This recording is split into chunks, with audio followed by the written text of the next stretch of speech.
Hi, I'm Susan, and today I want to show you how to do a Natasha veneer. This is a very simple process. It's not my original idea. It's been around for years, but I've been playing with it in my work, and I think it's something you would all enjoy. You can get this beautiful, repetitive mirror type of a look just done with either scrap clay or your cane scraps or just plain clay. You don't have to be a caner to do this technique. You can do this with anything that you have. And here I've used it just in a smaller design in the background, so you can see you can incorporate it in with your cane designs, or you can add a little bit of UV resin on top and get a beautiful effect. Here you can use the center image to get that mirror image on both sides, and here were just some random scraps that I just cut out because I loved the coloring in them. So let's get started, because you're going to be surprised how easy and fun this is. Now I'm beginning just with some clay scraps. You don't have to have anything in particular. These do not have to be caned scraps. The biggest mistake people think is that they have to cane everything. I know a lot of you don't like caning, so you can just take some scraps of any color clay. This is just what I have on my table here. You want some contrasting colors. You don't want everything to be too close together, or this will get too mushy looking. Now I'm just taking my scraps, and these colors don't have to match. They don't have to be particularly special. Now you can chop this up if you find it easier, or you could just twirl this. I'm going to chop it just so it'll mix better. I want to make sure I get some of those colors to mix a little bit more. There's no rhyme or reason to how I'm mixing this. It's just more or less so that I get the colors mixed up with each other. I like to push this into a block so I get all of the air out. Even though it's very warm here and my clay is real sticky, because it's all little bits, there's air pockets in there, and you want to make sure you get the air pockets out. And I just find it easiest to do with a block. You could do this with your hand if it's easier. Whatever is more comfortable for you, that's the best way to work. And air is not your friend in the process, so what we're going to do is make a little log out of this. Make sure all the air is out. And as you can see, I've just used some bizarre colors putting them together. I find that the most contrasting colors give you the prettiest designs. You can do this with just several colors, but I always like the surprise of what you get. I think my favorite thing about Natasha's is that every time I do one, it's always a special surprise. I never know what I'm going to get. So I'm twisting the clay as I go. I'm just twisting it like a screw. And if you over twist this, you'll get mush. And if you under twist it, it won't have enough of a design. So if you under twist it, don't feel bad. You can go back in and retwist it. It's okay. There's no terrible situation here if it didn't have enough of a design. So now I'm just going to make this into more of a rectangle. Now, in the past, I learned how to do this. I think it was Polymer Clay Cafe about 10 or 15 years ago. I don't have those magazines anymore. They got lost in my move. But I have been experimenting with this, and most of the people that do this run it through the pasta machine on the thickest setting, and they use that for their design. My problem is I lose some of the larger design, and I like the larger design. When it gets too small, it almost gets too busy for the things I do. So I have this about a ½ an inch thick. I just want to give you an idea with my thumb. That's about an inch, so we're about a ½ an inch. And I seem to be very happy with that size. So now I've got my piece about a ½ inch thick and about 2 inches wide. This can be any size that you pick. I like working smaller. I find it more manageable. This is some clay that I've rolled out on a number 4 on my pasta machine. Just a thin setting. I'm using some gold. You can use any color you like. You could pick a color in here. For some reason, I just always pick gold. I don't know why. Now, I always take this little end piece off. And some people are very particular about how they cut this. And this is how we can see, do we have it mixed up enough? I clearly don't, because my design is just stripes here. And the way you can tell it's just stripes is when you take it and you flip it over. You can see that putting the opposite piece to the opposite piece, you don't have much of a design here. It just kind of gets a little bit stripey and wonky looking. So no worries, just take it and put it back together. We're going to put this all back together.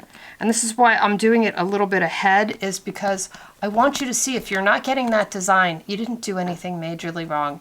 You just didn't twist it enough. And that's okay, because it's better to not over twist it than to over twist it and you've got scrap clay. This way you can go back, twist it a few more times until you get what you want. If you notice, I'm kind of twisting in opposite directions here, and I'll get more mixed to this clay now, and that will give me a better design. It is a process, and the more that you realize it's just a process, you'll get more used to this once you've done it a few times. But I want to show you that it's okay if it's not totally mixed. Now, I also like to take this centerpiece and squish the ends into it, because that didn't have a tendency to mix. And so now I'm going to make another plug, and then once I get it together again, there we go, we'll twist that up, and that will give us more mix into our design. So it's not a difficult process, it's just that you kind of have to get the feel of it to know that you're not over mixing it. And over mixing is the worst because you can't get it back. Just play with it a little bit, you'll get there.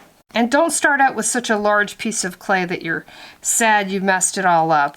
And if you did, I've got 2 videos on scrap clay. It's not the end of the world. It's just a process of learning. Okay, so now we're going to try this again. And you could cut it from this end if you prefer, or the wider end. Just depends how large you want to work. I like working kind of small because I work mostly on earrings and bead pieces. I'm still at stripes. I can see that immediately when I open this up, but I'm going to show you. Here I've got piece number 1. You can see it's still too stripy. I'm trying to do this in steps so that you can see the mistakes as they happen. And here we have the opposite piece. You don't have much of a design here. It's just not very interesting. So once again, fold it all back up and give it another twist. So we'll just twist it one more time. And this may take you 3 or 4 times. I will speed this up in this video so it's not a huge process for you to watch. But I think seeing how you're not ready is a really important part of this process, because when I read this in a magazine the first time, I was like, I did something wrong. And then I kept playing with it because everyone said, how did you do it wrong? It's such a simple process. Well, it was me. I didn't do it enough. And I want to show everyone else that, because without seeing that part, you wonder, what am I doing wrong? Why am I not getting it? It's not you, it's just easier to, okay, here I can see I still don't have enough mixed. So this time I'm going to take it and squish it together that way. Sometimes just that you mix it up more, you'll get a better mix. So it's not that you're doing something wrong.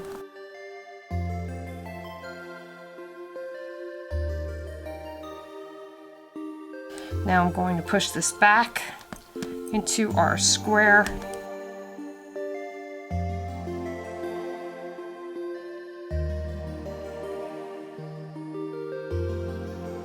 To do the veneer, you're basically just taking little slices.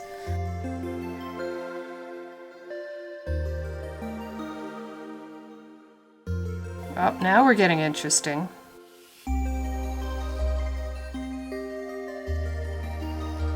And you never know how this is going to come out. Here I have my first piece laid out. Now I've got another piece, and I'm just going to flip it over so it goes in the opposite direction. And it doesn't look like much when you start, but once you start adding a few more pieces, it gets more and more interesting. Always keep them in order. Don't try and slice this as you go and put them together, because it changes as the color mix blends change. You've got to keep them in order and match them up. So your design over here isn't going to be the same as you go down because the clay has moved. And see, I like to use the gold as a background because if I have a little spot where I'm missing clay, I like the way the gold peeps through. But pick a color you like. So just find the opposite direction. And the thing about this is you can never do a Natasha twice. Whatever design came out, and I think that's what my obsession with Natasha's is, that everything always comes out different every time, and I love that it comes out different every time. I'm just going to go in the opposite direction once again, flip it over, and you'll find there's a spot like right here, there's a pink design, and then there's some blue, and you can see exactly where it matches up. And because I don't have this in a perfect square, my clay is real warm, it's kind of moving around on me, and I didn't get a perfect cut there. I'm not a big cane slicer person. I don't have any of those fancy cane slicer things. I actually don't care if my canes are not perfectly sliced. Sometimes I think the imperfection is what's kind of interesting. So if you do have one of those, that's really cool. I just don't have one because I don't want one. I've always just sliced my clay randomly and I just have fun with it. Okay, this piece I think I messed up. I think I've got too much of a hole in it, but it's okay because I don't want my pieces to be that much bigger anyway. This is just a page protector from like an office supply, you know, what the kids use for page protectors for school reports. And I just put my clay on those, and I also like to smooth out with them. If you don't have one, you can just use regular typing paper, just a piece of white paper that you have, you know, from your printer, and that will work too. I'm just using this clear one because you can see through it how I just blend it all together. And this will blend all the seams in. And it almost gives the look of the marbleized paper. I also like to take my roller and just kind of blend it together with that. And here you can see how you've got some beautiful designs all going on. Now, I can't predict how this is going to come out, but you can see how you just get these neat color blends. And when you cut them out, that's how I can get a beautiful designed bead like this, just by cutting a piece like this out. So here I have a cutter. This one is from the Craft Dork, and this actually needs to be blended a little bit better. I can see the seams. In case I don't want to put resin on it, I like to make sure my seams are very blended. Now, one of my tricks I like to do is spray the table with a little bit of water. So I have a little bit of water on the table. I put my cutter into the water, and then when I cut, it won't stick. Now, you can cut however you like. I see a design right there that I like. I like the way it goes right down the center.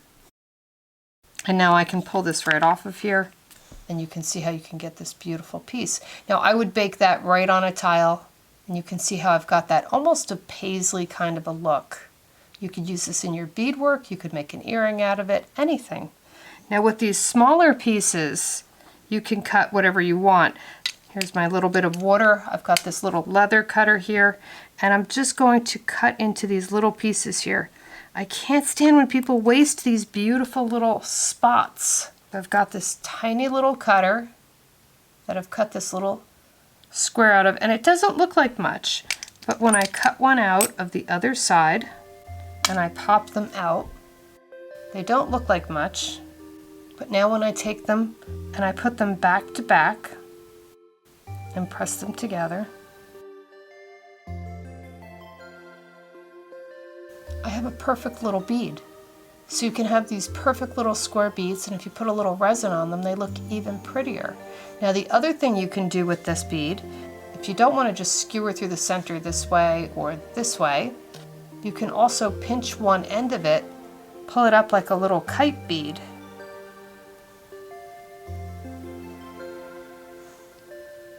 And it doesn't look like much here, but let me show you what it can look like.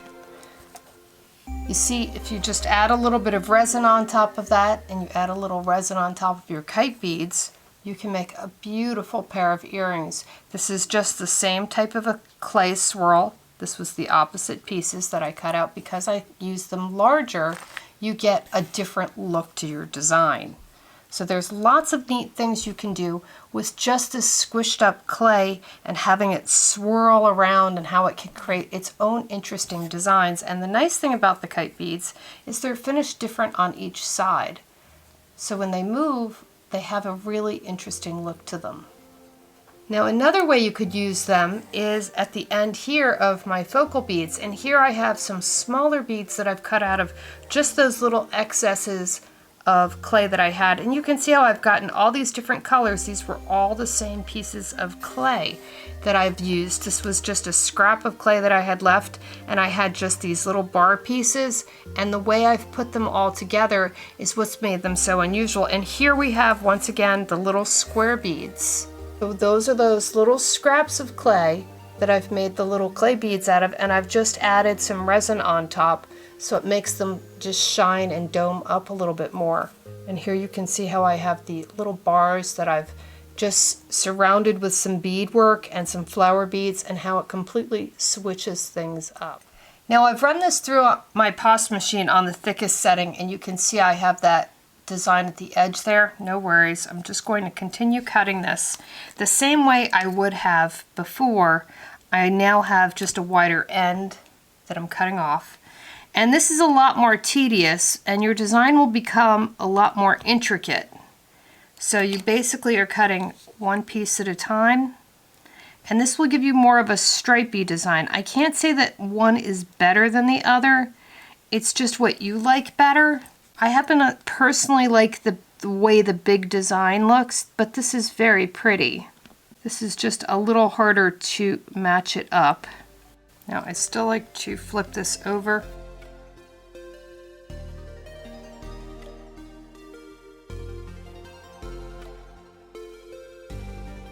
Now this clay you'll also find is very stretchy.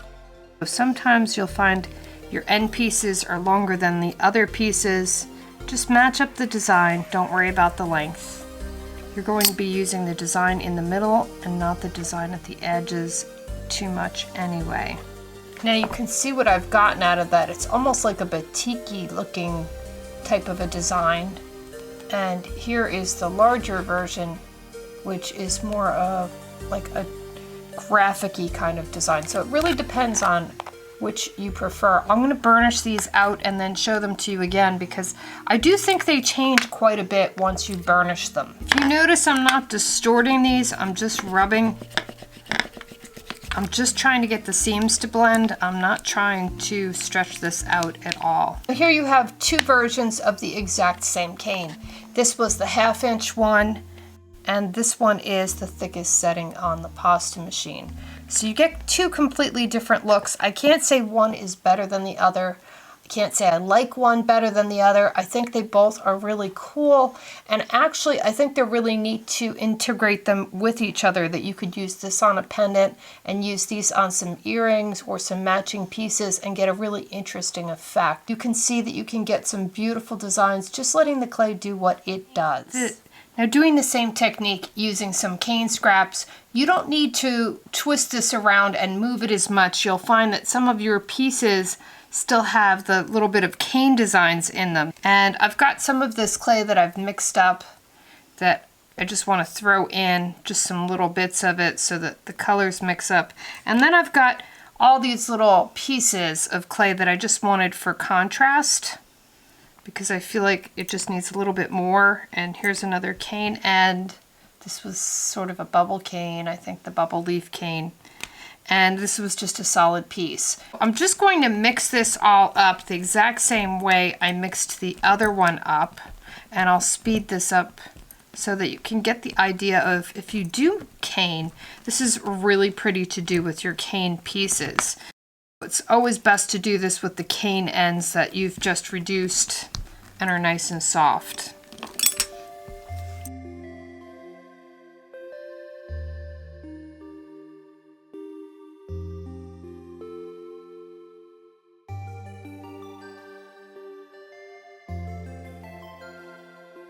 And you can see I'm already getting that mirror image just in the center of this, but I like to put the ends in the middle. So we'll put the two ends together, and let's put these two ends in the middle because they don't have a tendency to twist as much.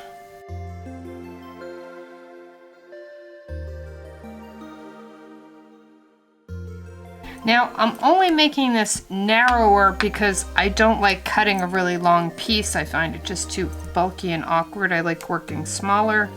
So if you like working larger, you can work larger.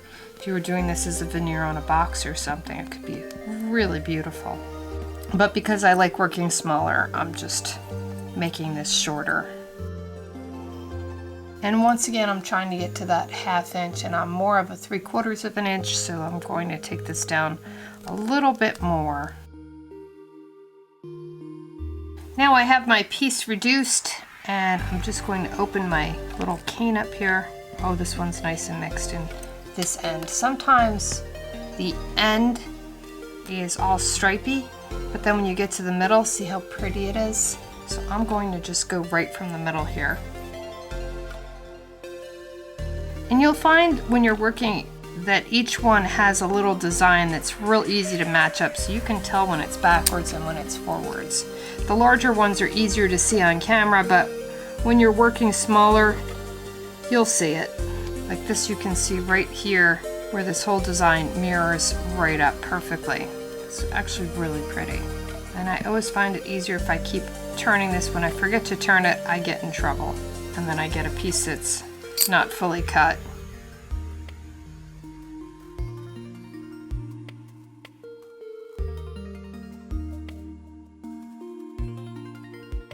This is just such a fun technique because you never know what you're going to get. It's a surprise every time. And sometimes when I think I'm working with really ugly colors together, they come out really beautiful. So let me give this a quick burnish, and then I'll bring it up closer to give you a better idea of how this really looks. Now when I bring this close up to the camera, you can really see the details and the faces. Actually, if I flip it over this way, I see a face right here. There's a little like mouse face staring at me, and these look almost like butterflies. Just things that are hidden in there that you would think I created, but actually you know I didn't. It's the surprises that I love so much about a Natasha, is you just never know what you're going to get.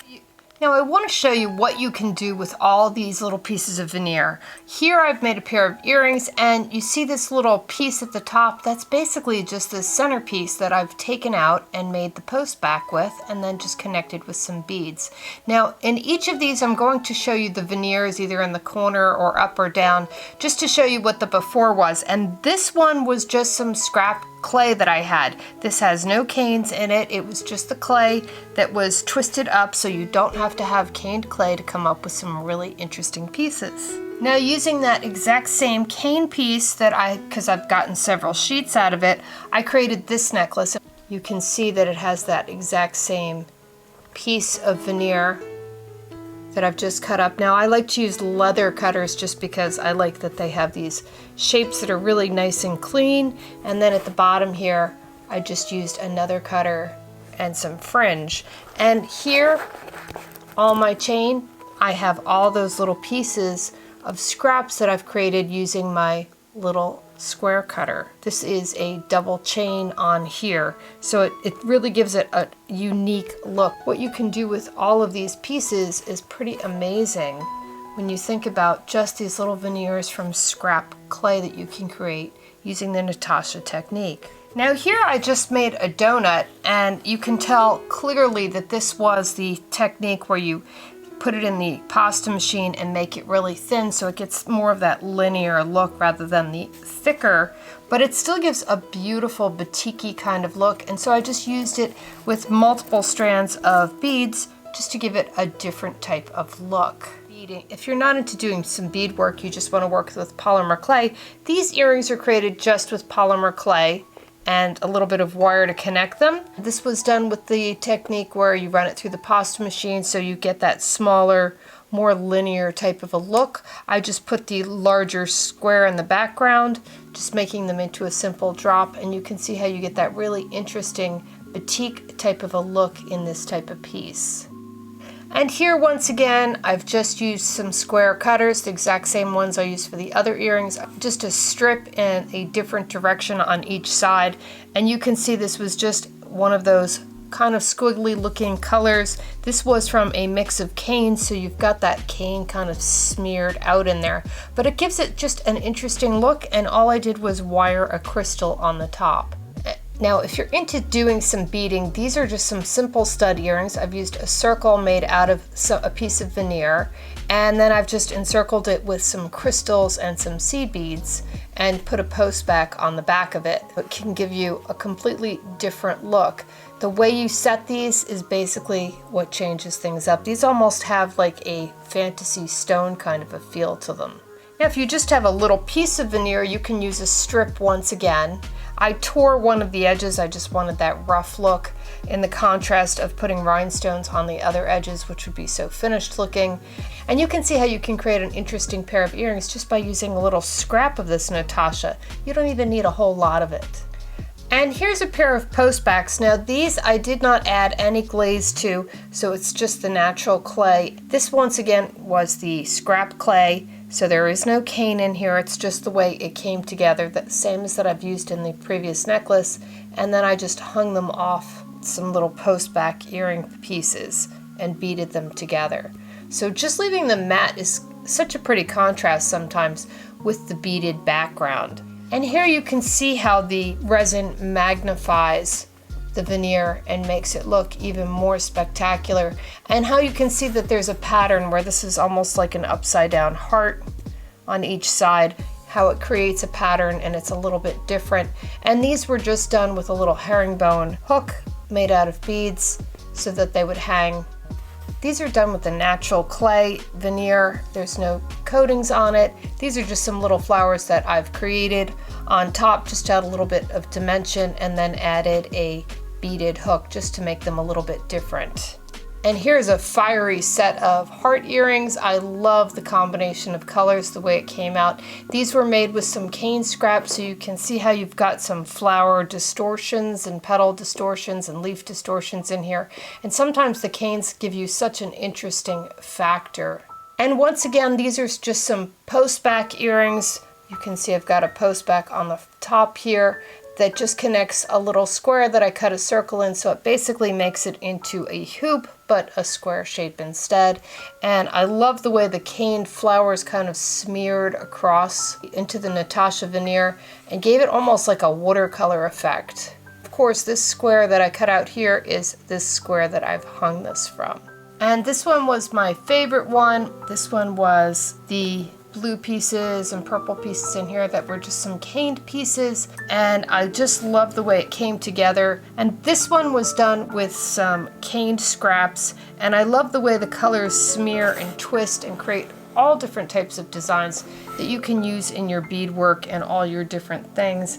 I hope I gave you lots of ideas and inspiration, and thanks for watching. And don't waste those scraps anymore, because see all the beautiful and neat things you can create also. Thanks for watching.